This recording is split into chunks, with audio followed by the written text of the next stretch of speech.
"These kids aren't yours," she said while folding my laundry like it was just another Tuesday. No screaming, no drama. Just 4 words that erased 18 years of bedtime stories and soccer games. I nodded, said, "Okay," and made her chamomile tea. She had no idea I'd already logged into the $28,000 tuition portal. My name is Marshall Sullivan. I'm 54 years old, and I've been working as an aviation mechanic at Denver International for the past 15 years. Good job, steady pay, benefits that most folks would kill for. I've been married to Marlena for 18 years, and Paisley and Corbin have been my whole world since the day they were born. I guess I should have known this day would come eventually. It was a Tuesday evening in February, cold as hell outside, and I was in the garage working on my old Harley. Been restoring that bike for 3 years now. It's my escape, my therapy. Marlena came out wearing that look she gets when she's spoiling for a fight. You married guys know the one I'm talking about. "Marshall," she said, crossing her arms and leaning against the doorframe. "We need to talk." I kept my eyes on the carburetor I was rebuilding. "What about, honey?" "About you acting like their father when you're not." The wrench slipped in my hand, and I had to grip it tighter. "Come again." Marlena stepped closer, her voice getting that sharp edge it gets when she's really wound up. "Paisley came home crying today because you told her she couldn't go to that party at Jessica's house. You don't get to make those decisions. Marshall, these kids aren't yours." There it was. For words that cut through 15 years of bedtime stories, soccer practices, school plays, and midnight trips to the emergency room. For words that made every scraped knee I'd bandaged, every homework assignment I'd helped with, every parent-teacher conference I'd attended feel like a lie. I set the wrench down carefully and looked at her. Really looked at her. The woman I'd loved, the woman I'd built a life with, the woman who just told me that everything I thought I knew about my place in this family was wrong. "Okay," I said quietly.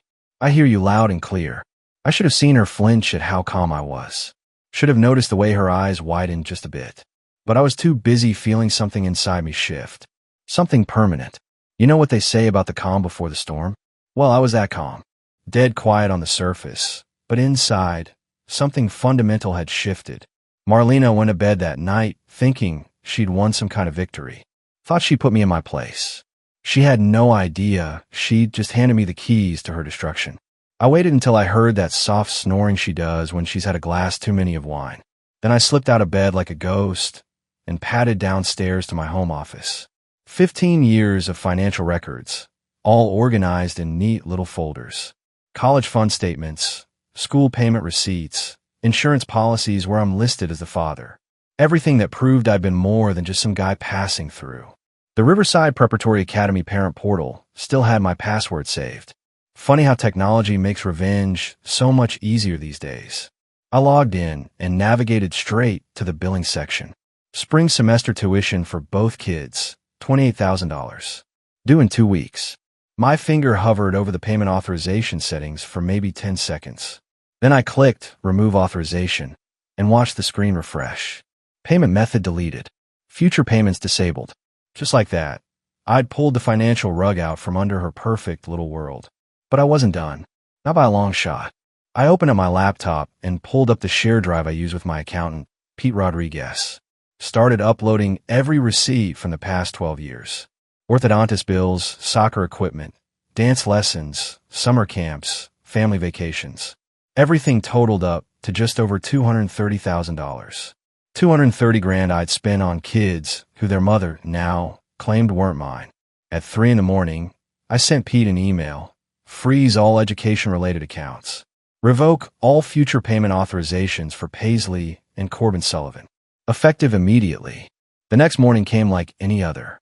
Marlena stumbled into the kitchen wearing her ratty old robe, hair looking like she'd been electrocuted. Paisley was already at the table eating cereal and scrolling through her phone. Corbin was upstairs getting ready for school. "Morning, honey," Marlena said, kissing my cheek like nothing had happened. Like she hadn't just blown up our family the night before. I handed her a cup of coffee, black with 1 sugar, exactly how she likes it. "Sleep well." "Like a baby," she replied, already checking her emails on her phone. Paisley looked up from her cereal. "Dad, can you drive me to Sarah's house after school?" Mom said she's too busy. Before I could answer, Marlena cut in. "Paisley, Marshall isn't your father. Stop calling him Dad." The spoon clattered against the bowl as Paisley's hand froze halfway to her mouth. What? You heard me, Marlena said, not even looking up from her phone. He's not your dad. He never was. I watched my daughter's face go through about 5 different emotions in 2 seconds. Confusion, hurt, anger, then something that looked like betrayal. She looked at me with those big brown eyes that reminded me so much of her mother when we first met. Marshall, I said quietly, is just fine, sweetheart. 3 days. That's how long it took for reality to come knocking on Marlena's door. I was in a hangar at DIA, rebuilding the hydraulic system on a Boeing 737, when my phone buzzed with a text from her. Call me now. Emergency. I finished tightening the fitting I was working on, cleaned my hands, and called her back. She picked up on the first ring. Marshall. Marlena's voice was tight, panicked. Did you do something with the school payments? I leaned against my toolbox, keeping my voice calm and professional. What do you mean? Riverside just called me.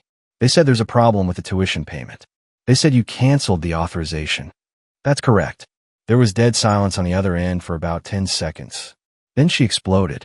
What the hell do you mean? That's correct. You can't just cancel their school payments. Actually, I can. And I did. You made it very clear these kids aren't mine. So I figured their education wasn't my responsibility either. Marshall, this is insane. You're punishing the children because you're mad at me. I chuckled, which seemed to make her even angrier. I'm not punishing anyone, Marlena. I'm just stepping back from responsibilities that apparently aren't mine to handle. You said they're not my kids. I believe you. We need to talk about this when you get home. Nothing to talk about. You made your position clear. I'm respecting it. I hung up and went back to work. But I couldn't help smiling when I thought about her scrambling to figure out how to come up with 28 grand in 2 weeks. That evening, she was waiting for me in the living room like a coiled snake. Paisley and Corbin were upstairs, probably wondering why their mother had been pacing around the house all afternoon. We need to fix this, Marlena said the moment I walked through the door. Fix what? The school payment. I called my bank. I don't have $28,000 just sitting around. I sat down in my recliner and picked up the newspaper. Sounds like you have a problem. We have a problem, Marshall. I looked at her over the top of the sports section. No, Marlena. You have a problem. I was told in no uncertain terms that these kids aren't mine. So their problems aren't mine either. Her face went red. You're being petty and vindictive. I'm being logical. You can't have it both ways. Either I'm their father and have a say in their lives, or I'm not and I don't. You chose option 2. The next morning, I did something I should have done years ago. I called my old buddy Desmond Walsh.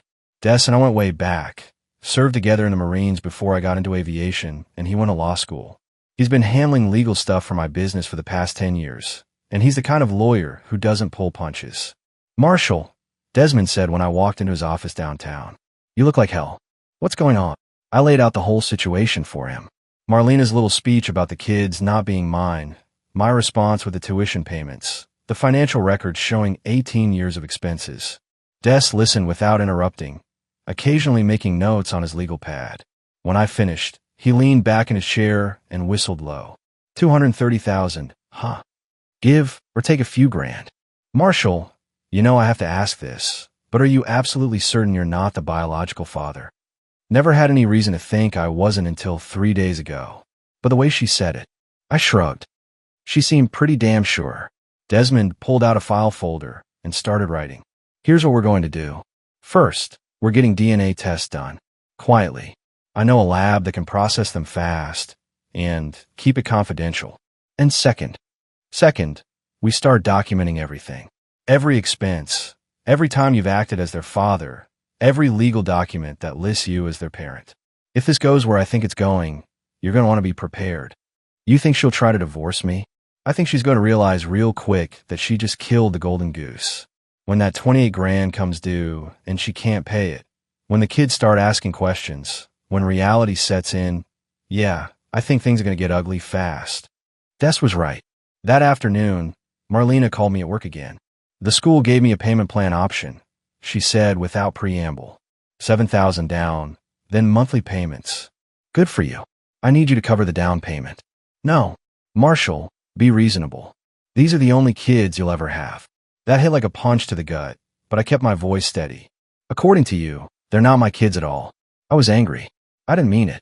Funny how you didn't mean it when you need my money, but you sure meant it when you wanted to put me in my place. She hung up on me. I went back to rebuilding the hydraulic pump and tried not to think about how quiet the house was going to be without Paisley's laugh and Corbin's endless questions about how airplanes work. The school deadline came and went like a freight train. Marlena had been making frantic phone calls all week, to her sister in California, to her parents in Florida, even to her ex-husband's mother, if you can believe that. Nobody was willing or able to come up with 28 grand on short notice.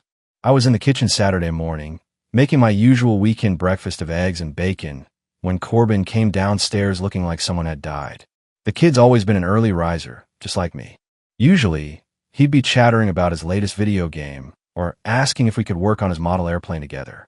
"Marshall," he said, sliding into his usual chair at the kitchen table. "Are we poor now?" I set a plate of scrambled eggs in front of him. "What makes you ask that, buddy?" "Mom's been crying a lot, and Paisley said something about us maybe having to leave Riverside." Before I could answer, Marlena walked into the kitchen wearing yesterday's clothes and mascara smudged under her eyes. She looked like she'd been up all night, which she probably had. "Corbin, go eat in the living room," she said sharply. "I need to talk to Marshall." The kid grabbed his plate and disappeared faster than smoke. Smart boy. He could sense the storm coming. The school called yesterday evening. Marlena said once we were alone, "Final notice. If the payment isn't received by Monday morning, both kids are out." I kept eating my breakfast like she just told me the weather forecast. Rough break. "Marshall, please. I'll do anything. I'll apologize publicly. I'll admit I was wrong. Whatever you want. Just don't let them throw my children out of school." "Your children," I repeated. "That's the key phrase right there, isn't it?" Her voice started to shake. "Our children. I meant our children." "No, you didn't. You meant exactly what you said the first time." I stood up and rinsed my plate in the sink. "You know what the real problem is, Marlena? It's not that you said they weren't my kids. It's that you've been thinking it for years, and you finally got angry enough to say it out loud." She opened her mouth to argue, but I held up a hand to stop her. "I've been thinking about this all week. About how you've been pulling away from me for the past 2 years. How you stopped including me in school decisions. How you started making plans for their future without even asking my opinion. You've been slowly erasing me from their lives, and now you're surprised that I'm finally stepping back." Tears started running down her cheeks. "That's not true, isn't it? When's the last time you introduced me as their father instead of just my husband? When's the last time you backed me up when I had to discipline them? You've been treating me like an outsider in my own family, Marlena. I'm just finally accepting the role you've been pushing me into." She sank down into a kitchen chair like all the fight had gone out of her. "So what happens now? Now you figure out how to pay for their education. Or you find them a different school. Or you homeschool them. I honestly don't care anymore. And us. What happens to us?" I looked at this woman I'd loved for 12 years. This woman who'd just spent a week scrambling to fix a problem she'd created, and I felt nothing but emptiness. "I don't know, Marlena. You tell me. Are we a family? Or am I just a guy who pays the bills?" Monday morning brought the call I'd been expecting. Not from Marlena, not from the school's billing department, but from Dr. Imogen Carter, the school psychologist. I'd met her a few times at parent-teacher conferences. Sharp woman, cared about the kids, didn't take any nonsense from anybody. "Mr. Sullivan," Dr. Carter said when I answered my phone during lunch break, "I hope you have a few minutes to talk. I'm calling about Paisley and Corbin." "What about them?" "They were both pulled from classes this morning due to unpaid tuition. I wanted to speak with you before this situation gets any worse for them." I set down my sandwich and walked out of my truck for some privacy. "Dr. Carter, I appreciate your concern, but this isn't my decision to make.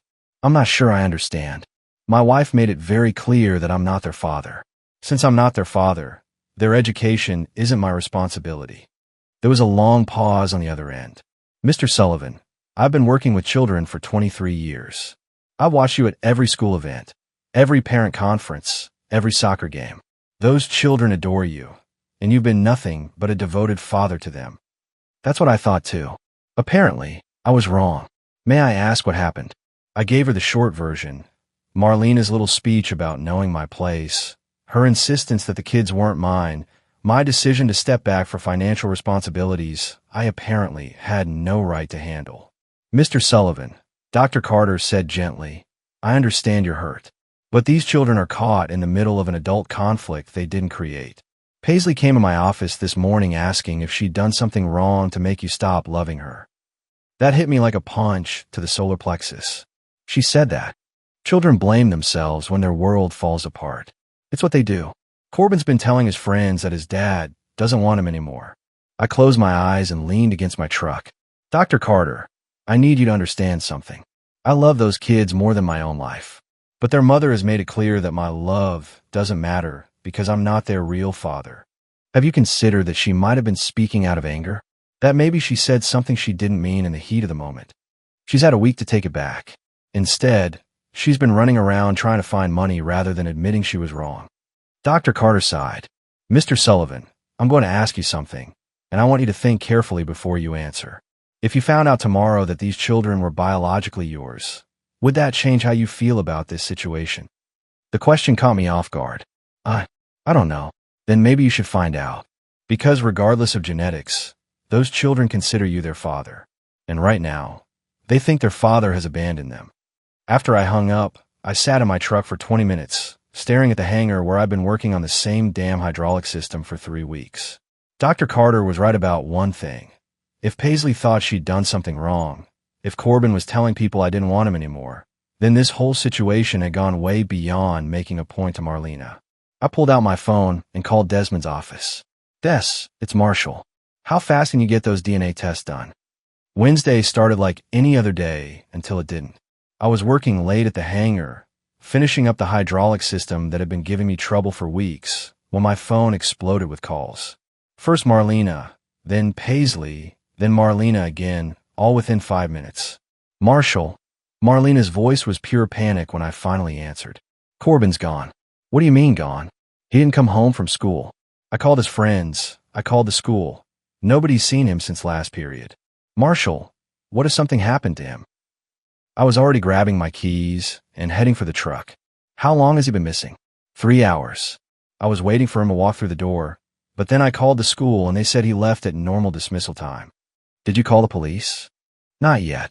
I thought maybe he was just, I don't know, hanging out somewhere. But Marshall, he's never done this before. She was right. Corbin was the most responsible 12-year-old I'd ever known. Always came straight home. Always called if he was going to be late. This wasn't like him at all. I'm on my way home. Call the police. Now. I broke about 15 traffic laws getting back to the house. Marlena was pacing in the driveway when I pulled up, still in her work clothes, mascara streaked down her cheeks. Paisley was sitting on the front steps, clutching her phone like a lifeline. Any word? I asked. Nothing, Marlena said. The police are on their way. I walked over to Paisley and sat down beside her. Hey, kiddo. You doing okay? She looked up at me with red-rimmed eyes. Dad, what if something bad happened to him? The word dad hit me like a physical blow. After everything that had happened, she was still calling me dad. We're going to find him, I said, putting my arm around her shoulders. I promise. 2 police officers showed up 20 minutes later, took statements, asked the usual questions. Had Corbin been upset about anything? Had there been any changes at home? Any problems at school? Marlena looked at me when they asked about changes at home, but I kept my mouth shut. This wasn't the time for family drama. The cops said they'd put out a bolo alert, check with his friends' families, canvass the neighborhood. Standard procedure for a missing child. But as the hours ticked by with no word, I could see the fear growing in Marlena's eyes. At 10 o'clock that night, my phone rang. Unknown number. Hello. Marshall. It was Corbin's voice, quiet and scared. I need you to come get me. Corbin. Where are you? Are you okay? I'm at the old airplane hangar on Industrial Boulevard. The abandoned one. And Marshall? Don't bring Mom. Just you. I found Corbin sitting on an old oil drum in the corner of the abandoned hangar, looking smaller than his 12 years. He'd been there for hours, judging by the way he was shivering in his school uniform. The place was a dump, broken windows, rusted machinery, graffiti covering most of the walls. Hey, buddy, I said, keeping my voice calm and steady. You gave us quite a scare. He looked up at me with eyes that were too old for his face. I had to think. I sat down on another oil drum across from him. What did you need to think about? About what Mom said. About you not being my real dad. His voice started to shake. I remember when I was little and you explained that families are made by love, not just blood. You said we were a real family. You said it didn't matter who made us. What mattered was who raised us. I remember that conversation. So what changed? Did you stop wanting to be our dad? I looked at this kid I'd raised, this boy who'd called me dad for 8 years, and felt something break inside my chest. Corbin, I never stopped wanting to be your dad. Your mother told me I wasn't your father. She said I needed to remember my place. But that's stupid, he said, anger flashing in his eyes. You're the one who taught me to ride a bike. You're the one who helps me with my homework. You're the one who comes to my soccer games. How does that not make you my dad? That's what I thought too. Corbin stood up and started pacing, all nervous energy and preteen emotion. I've been thinking about this all afternoon, about why Mom would say something like that. And I think I know. What do you think? I think she's scared. I think she's scared that we love you more than we love her. Because we do, you know. We love her because she's our mom, but we love you because you choose to love us back. That kid was too smart for his own good. And I think she said it to hurt you, because she was feeling bad about herself. Like when kids at school say mean things because they're jealous or whatever. I stood up and walked over to him. Come here, son. He threw his arms around me and started crying big, gulping sobs that seemed to come from somewhere deep inside him. I was so scared you were going to leave us, he said into my shirt. I was scared you were going to decide we weren't worth the trouble anymore. Corbin, listen to me. No matter what happens between your mother and me, no matter what anyone says, you and Paisley are worth everything to me. You understand? Everything. We stayed like that for a long time, standing in that old hangar while he cried out all the fear and confusion of the past week. When he finally calmed down, I called Marlena to let her know he was safe. Bring him home, she said, and for the first time in days, her voice sounded small and uncertain. We need to talk when I get there, I said. All of us. No more games, no more anger. Just truth. Okay, she whispered. Just bring my boy home. Our boy, I thought. But I didn't correct her. Not yet. Friday morning brought the call I'd been both dreading and anticipating. Desmond's voice was carefully neutral when he delivered the news. Marshall, the results are in. You need to come to my office. Just tell me, Des. Are they mine or not? This isn't a phone conversation. Trust me on this one. An hour later, I was sitting across from my oldest friend, holding an envelope that contained the answer to a question I'd never thought I'd have to ask. Desmond watched me with the expression he usually reserved for delivering bad news to clients. Before you open that, he said, I want you to think about what you're going to do with the information, regardless of what it says. I tore open the envelope and pulled out the lab report. The scientific language was dense, but the conclusion was clear as crystal. Probability of paternity, 99.7%. Both children, Paisley and Corbin, were biologically mine. Son of gun, I whispered. Yeah, your wife lied to you, Marshall. The question is why. I leaned back in the chair and tried to process what this meant. 14 years of marriage, 12 years of raising these kids, and Marlena had looked me in the eye and told me they weren't mine. Why would she do that? There's something else, Desmond said, sliding another folder across the desk. I did some digging after we talked. Your wife's been having some financial problems you might not know about. I opened the folder and found credit card statements, loan applications, and bank records. Marlena had racked up nearly $40,000 in debt over the past 2 years. Credit cards, personal loans, even a second mortgage on the house that I'd never signed. How did you get these? She listed you as a co-applicant on some of these loans. Technically fraud, by the way, since she forged your signature. But it gave me legal grounds to request the records. The picture was becoming clearer. Marlena was drowning in debt, probably panicking about money. And when I disciplined Paisley about that party, she'd lashed out in anger and fear. She'd said the one thing she knew would hurt me the most. What's your recommendation, counselor? Honestly, you've got grounds for fraud charges, divorce with cause, and probably a decent shot at full custody, given what she's put the kids through. But Marshall, that's the nuclear option. Once you pull that trigger, there's no going back. That evening, I sat the family down in our living room. Marlena looked like she hadn't slept in days. Paisley and Corbin sat close together on the couch, holding hands like they were bracing for impact. I got the DNA results today, I said without preamble. Marlena's face went white. The kids looked confused. What DNA results? Paisley asked. The ones that prove you're both my biological children. 100%, No doubt about it. Corbin's face lit up like Christmas morning. Really? You really are Dad? I was always your dad, buddy. But now we have scientific proof. I turned to look at Marlena, who was staring at her hands like they held the secrets of the universe. The question is, why did you lie to me? The conversation that followed was one of the hardest I've ever had. Marlena broke down completely, sobbing as she confessed to the debt, the forged signatures, the mounting panic that had been eating at her for months. She'd lashed out at me because she was terrified I'd leave when I found out about the money. I thought if I pushed you away first, it would hurt less when you left anyway, she said through her tears. So you decided to tell me the kids weren't mine? I wanted to hurt you the way I was hurting. I wanted you to feel as scared and alone as I felt. Paisley was crying now too. Mom, how could you say that to him? I don't know, baby. I was stupid and scared, and I said the worst thing I could think of. The kids went to bed that night confused but relieved. Their parents were talking instead of fighting, and they'd been reassured that their family wasn't falling apart. But Marlena and I stayed up until dawn, working through 12 years of marriage that had nearly imploded in one angry moment. What happens now? She asked as the sun came up over Denver. Now we fix this. The debt, the lies, the damage. But Marlena, if you ever lie to me about something this important again, if you ever use my children as weapons against me again, I'm done. You understand? Done. She nodded, still crying. I understand. 6 months later, we'd worked out a payment plan for Marlena's debt. She was seeing a therapist to deal with her anxiety and financial fears. The kids were back at Riverside, thriving in their classes and apparently none the worse for wear from their brief exile. I never forgot what Marlena had said to me that night in the garage, how easily she'd been willing to destroy everything we'd built together.